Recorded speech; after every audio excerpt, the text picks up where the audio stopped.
It's rolling. Hey guys, today we have an amazing guest with us, Govind Das Radha. We just finished their performance and the amazing heartfelt yoga class. Everyone been blissed out, and we have this amazing soul sitting with us.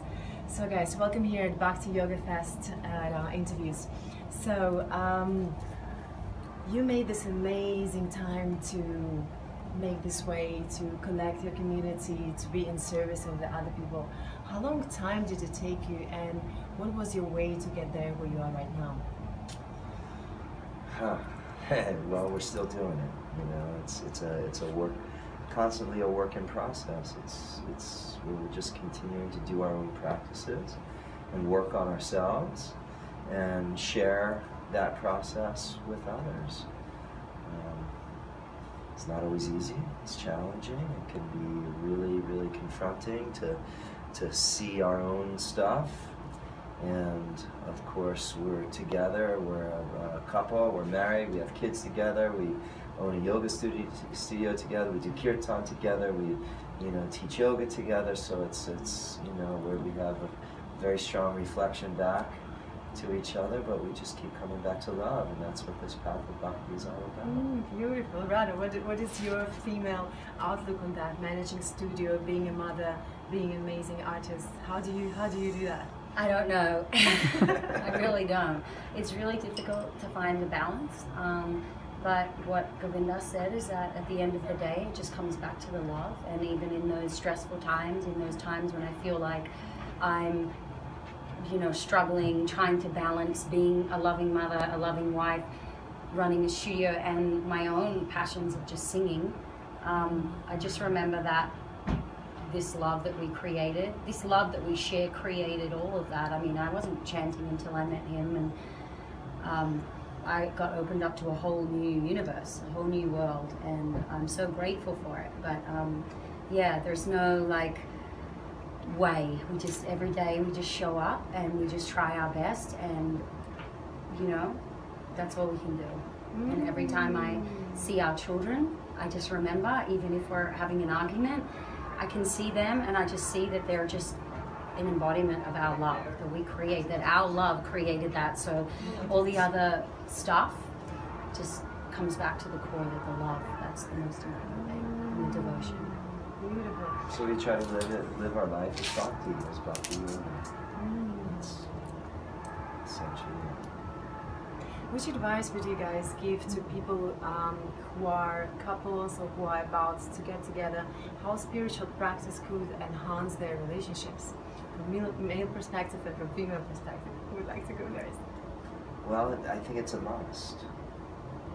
Otherwise, relationship is just so difficult, so difficult.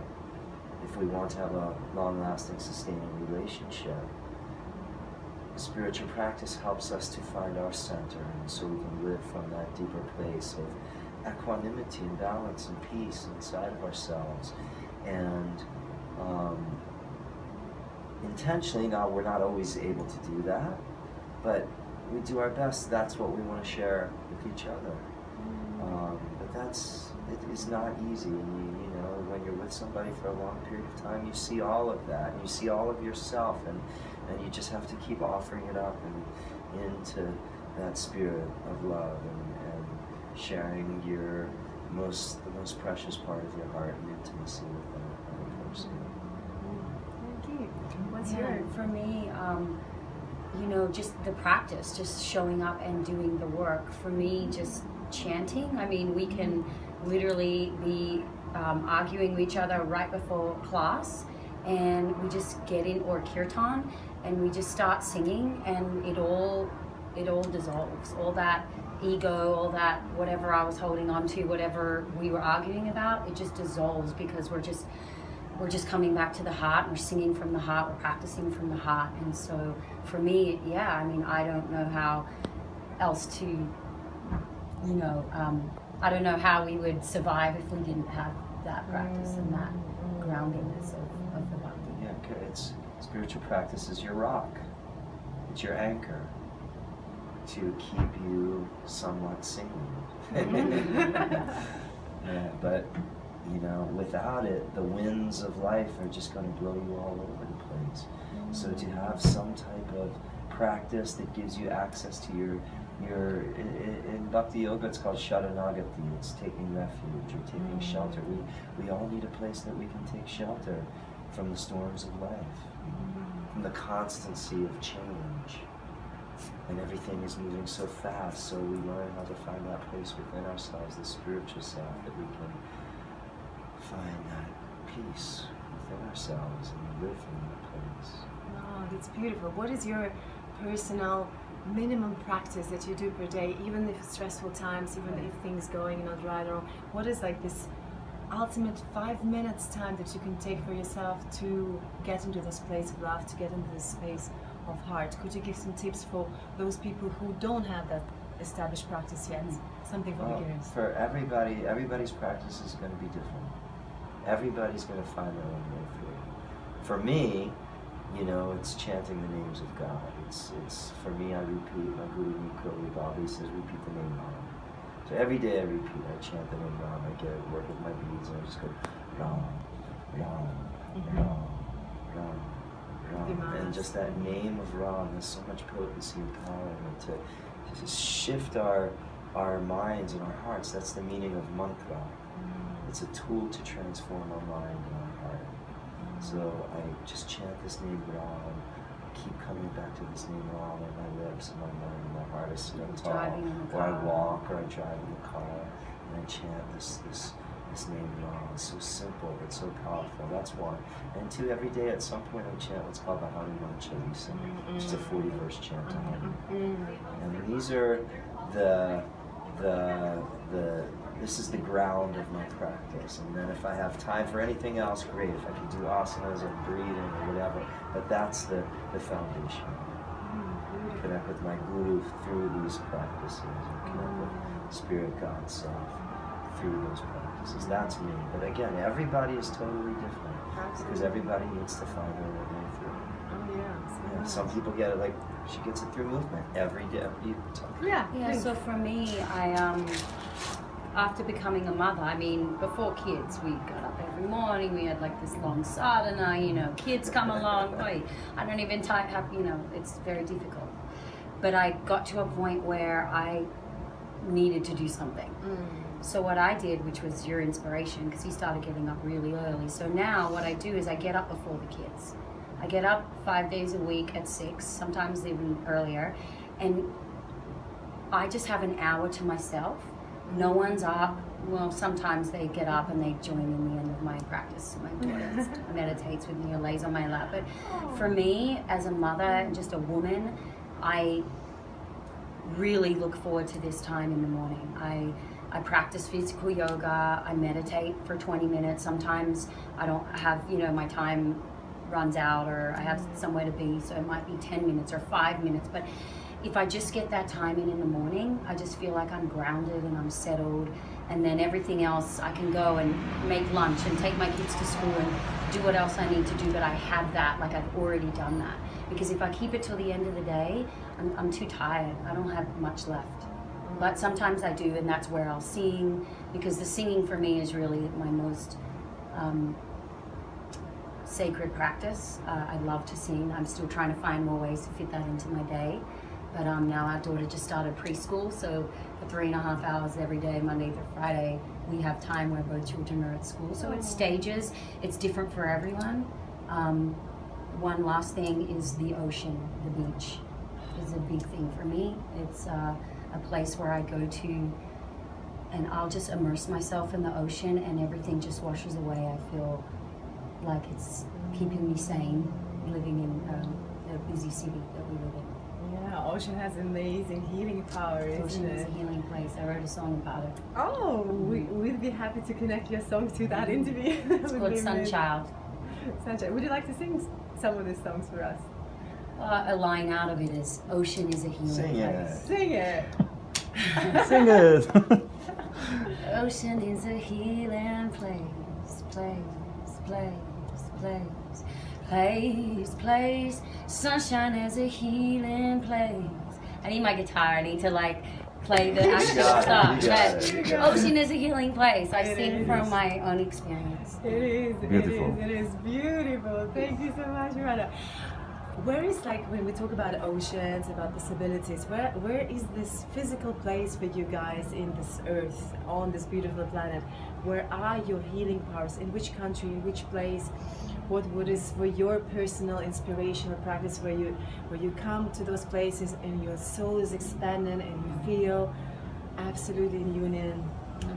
Could be different answers. I'm very excited to hear that. Well, for me, number one is always India. It's just Where? literally stepping foot in India. It vibrationally shifts my whole being.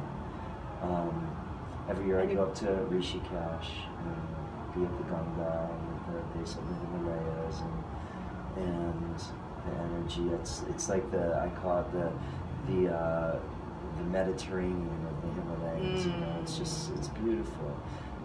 As well, Vrindavan, which is the land of Radha and Krishna, where it's the kirtan capital of the world. That's one place, but that's my number one place in the world. But two, I'm a surfer, so in this exact same thing that Radha just said, the ocean is where it happens for me. We live in Pacific Palisades, which is right next to Malibu, so we go up to Malibu, and Malibu has some of the best surf in California, so you know, we're very grateful we live close there, we can surf there. But Costa Rica is another place where I just feel my wings spread.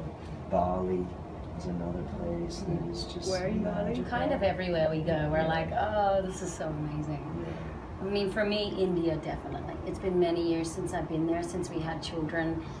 I haven't been able to go to India. We're just waiting for them to get a little bit older, so he does that every year. But I have been, and that is the core, that is the motherland.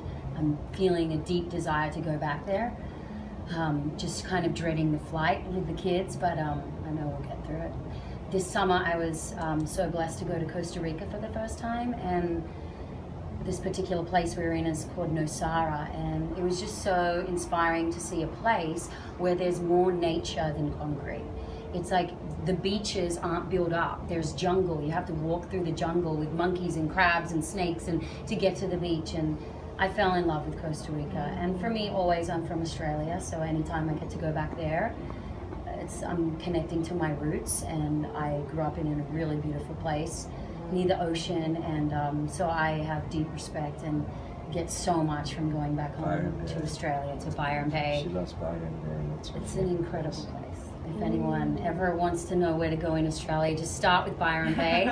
Just start with there. Right, and Byron Bay, similar to this place in Nosara where we go, in Costa Rica, it's like a convergence of yoga and surfing. It's a really neat yoga, hippie, Music. surf, and music all coming together as one, and we love that combination. Oh, that's Yeah, we love that beautiful. combination. Beautiful. It's a little question that is a little bit fantasy-like. If you would close your eyes and you would imagine that there is another universe that you're living, and in this universe everything is possible, every wish, everything is like immediate manifestation, and in this universe you are playing some different role as you're playing right now, what would that be? Wow.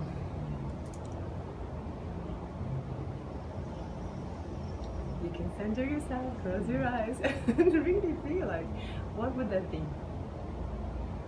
I mean, I don't see it as any different. I just see family and music and ocean, and this is what I see. Our life that we have so far, it's so beautiful. I'm so blessed. If it was a completely different universe and we could have anything we wanted, we would be living on the beach. That would be the only difference, that our house or wherever we lived was like on the beach, and we were just singing and chanting and doing yoga and being in the ocean with our children and our friends, That's and a growing beautiful- food from the land, like eating food from the land and having our own.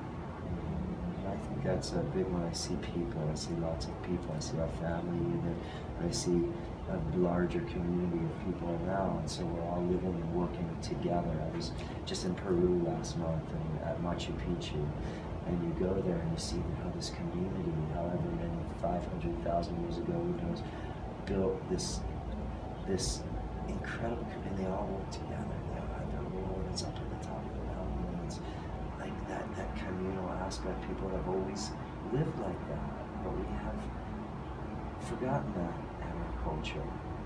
And that being together and a part of a bigger whole, which we all are, and this yoga community is so great, but we leave Bhakti Fest and we all separate and all go our own way. So we're living in some kind of mountainous jungle where the birds are singing and there's a waterfall right there, and we can all take that dip in the waterfall every day, and then we grab our surfboards and then we go out and catch perfect 6-foot waves. We get these little barrels, and they're just, and the kids are on the beach cheering, and then we turn the wave machine down, and the kids come out, and we push the kids into the waves, and they're surfing us, and then we come out, and there's a big, beautiful, organic vegetarian feast that we've grown on the land waiting for us, and the music starts, and we're all singing kirtan and dancing into ecstasy through the night. How's that sound? Wow! It's a paradise. It sounds like a paradise. So, what is for you as a mother, as a multi-dimensional, multi-talented human being? What is for you in your world as an artist? What is for you, what the world needs for you the most? As a mother, as an artist, as a yogini? What does the world need from me? Yeah, no. What do you think that the world needs the most in order to serve other mothers, other artists, other yoginis? You know what we need to do? We need to wake up as a collective, the world, and realize that our mother, the earth, is the most important thing. And if we have any chance of continuing this beautiful life, we all, male and female, children, young and old, we need to really wake up and try to reverse these things that we've done to the earth, because that's the source, the earth, Mother Earth. She's, you know, that's where all the inspiration comes from. We're so blessed with all of her beauty. And so for me, I get so frustrated, and it gets so scary sometimes. I pray like that my kids, when they're older, their kids can swim in the ocean. Like, what if we keep going this way? The ocean is such a big part of our life. What if that's like actually a reality? I hope not, but like there are some parts in the world already where the ocean is like too dirty to swim in, you know? So I just feel like come back to the mother. We just got to keep coming back to the mother, that feminine energy. There's a movement happening now. It's, you know, it came from like kind of darkness, but we're moving in the direction of the light. And there is a real movement happening of the feminine energy. And for all of us to see that, we need to do this together. Does that make sense? Absolutely. I lived for 2 years in Kopangan, where actually you go out and there is like, I always collected the dirt on the beach. I totally feel you, and it's totally important. But there are so many people outside that they don't feel this earth energy. They don't know what is this love and this consciousness that they will talk about. They're looking and they're just throwing things on the floor. What would be for you like 3 simple tips for people who are not yogis, who are just walking there, as you said, in Maya, in their usual life, to start to coming on this path, to start doing something for this Mother Earth? I think, and it's a word that has spread across the globe in the last 15 years. It's mindfulness. It's very simple. We just have to start paying attention to what we're doing and taking responsibility for our actions. And we don't do that as a culture.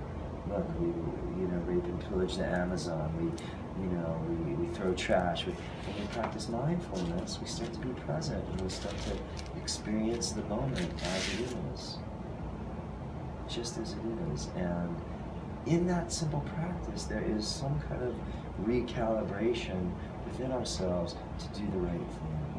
Some kind of deeper impulse. What is the right thing for you? The right thing is living dharmically. What is living dharmically? Dharmically is this, dharma is this very ancient Sanskrit word. What is this about? And this is, dharma is, it is a way of living harmoniously with each other, with with Mother Earth, with God, all of our relations. It's grounded in the recognition that all life is sacred. All life is sacred.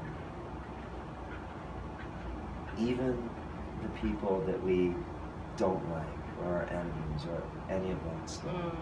So we have to widen the circle of inclusiveness and recognize that we're all in this together, and live dharmically and restore the dharma on this planet. You know, the teachings of Bhakti help us to remember that our dharma, our purpose, is to restore dharma on this planet. Beautiful Restore words. harmony on this planet.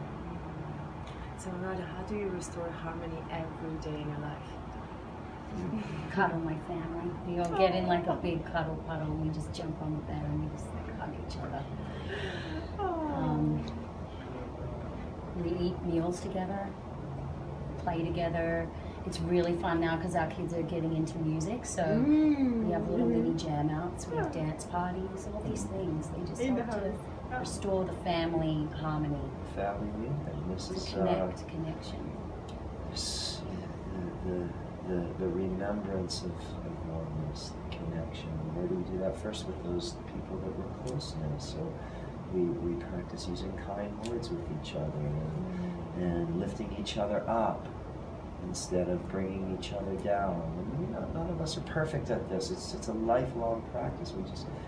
But if we have the intention of that as a root, as an anchor, then we can begin. We see when we have an intention of that, we see when we're not living like that. And when we see when we're not living like that, we can then redirect our actions. So we talked about before, Dharma, self-awareness. We have to be aware of ourselves and how we think, because it all starts up here. How we think, how we speak, and how we act. And we like to break the difference between reacting unconsciously and responding consciously. And that's why we do spiritual practice. To center ourselves just a little bit in that moment, in that heated moment, that we don't react unconsciously, but we have a little bit of space that we can actually choose how we want to respond to any given situation from a deeper place of equanimity instead of reacting unconsciously all the time to everything. Beautiful words. Thank you so much for sharing. There are so many yoga teachers I noticed now in North America, in the world, and there are so many yoga teachers who want to inspire this profession because it's so inspiring, it's so giving, it's so loving. What would be for you as a yoga studio owners, simple 3 tips for aspiring yoga teachers who just completed their TTC and they want to make the world a better place?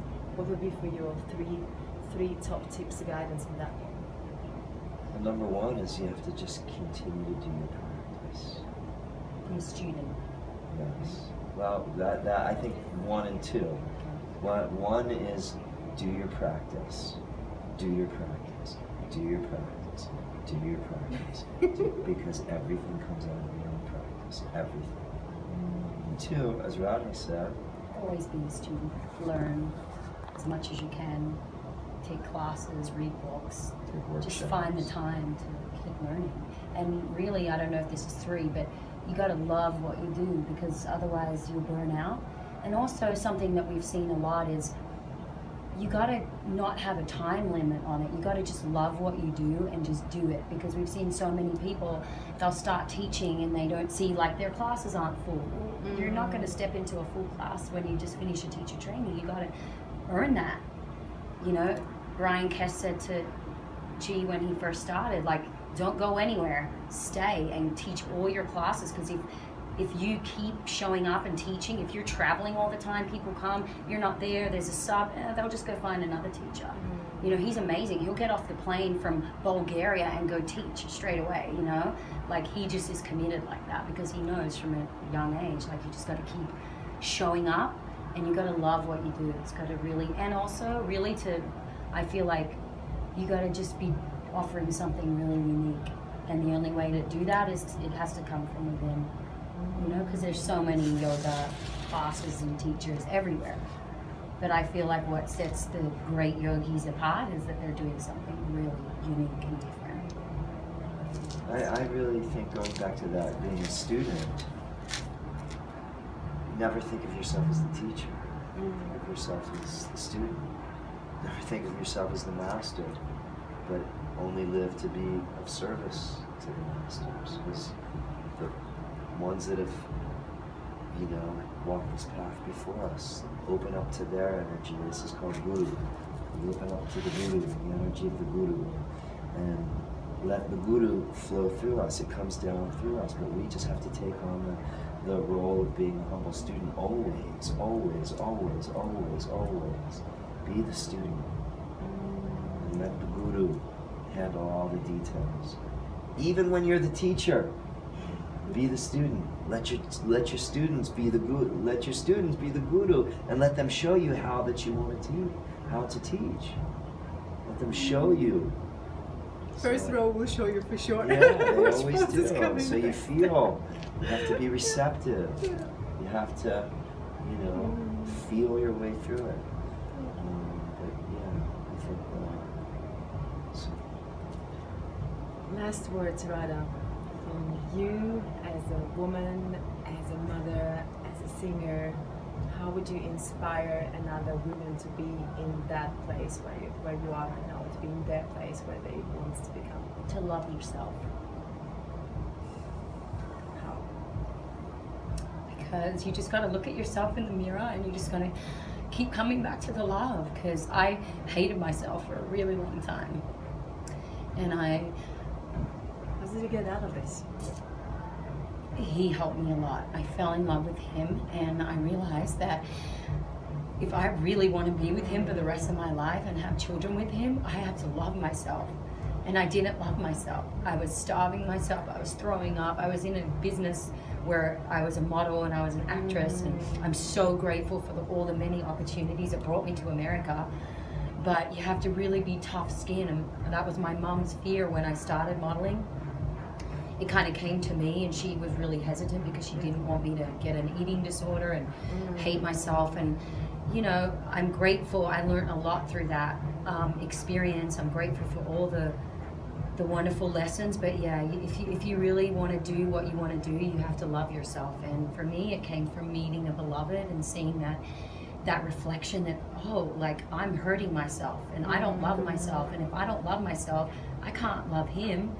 Because it all has to start from within.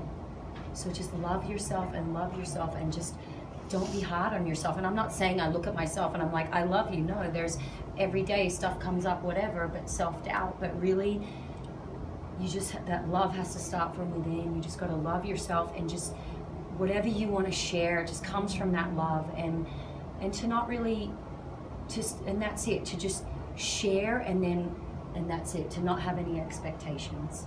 You know, to have dreams and maybe visions of what you want to manifest, but to also know that it's an offering, and you just have to let it go and offer it up to the divine and know that thy will be done. Wow, beautiful. That will be so inspiring for other women to start working on themselves through love. Not every woman can get this beautiful man to support them in their love. And not every woman needs the man. I mean, he helped me, but also Ayurveda helped me, yoga helped me, chanting helped me, the ocean helped me. But his reflection was as a mirror, having a partner to see where you are right now and how you work.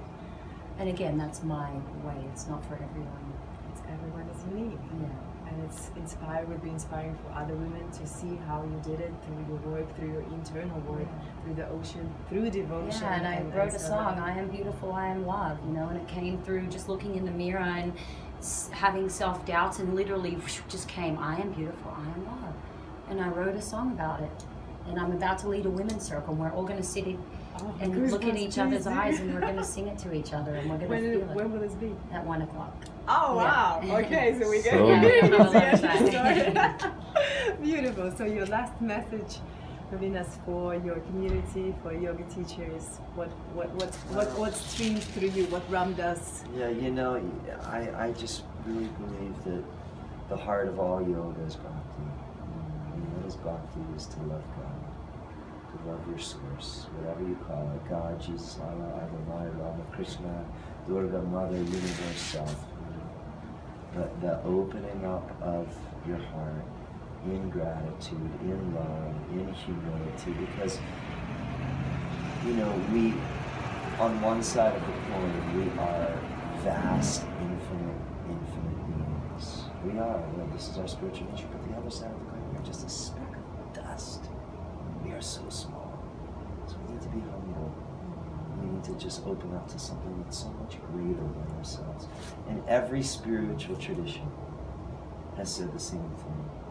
Love thy God with all thy heart, with all thy soul, and there's something in that relation.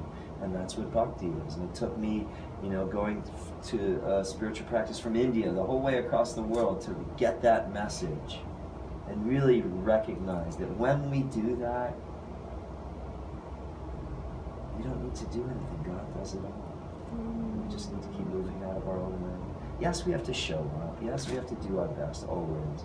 But the shraddha, the faith, the trust that every moment God puts us exactly where we're supposed to be, wherever, whenever, there are no mistakes. And to cultivate that kind of trust and faith in some higher source. And with that faith, with that trust, as Ram Dass says, faith and fear cannot coexist together. If you start to cultivate that kind of faith, guess what? Your fear starts to dissolve. And when your fear starts to dissolve, you're free. There's only place for love. There's only love, because your fear is what holds you back from doing all the great things that you want to do in your life. And this great mantra from Ram Dass, I am loving awareness. Yeah, that's who we are. I am loving awareness. I am loving awareness. This is who We we are are. all loving awarenesses, guys. Yes, we share that together. Oh, thank you so much. Thank you so much. Thank you. Thank you. Thank you very much. That was beautiful. Thank you.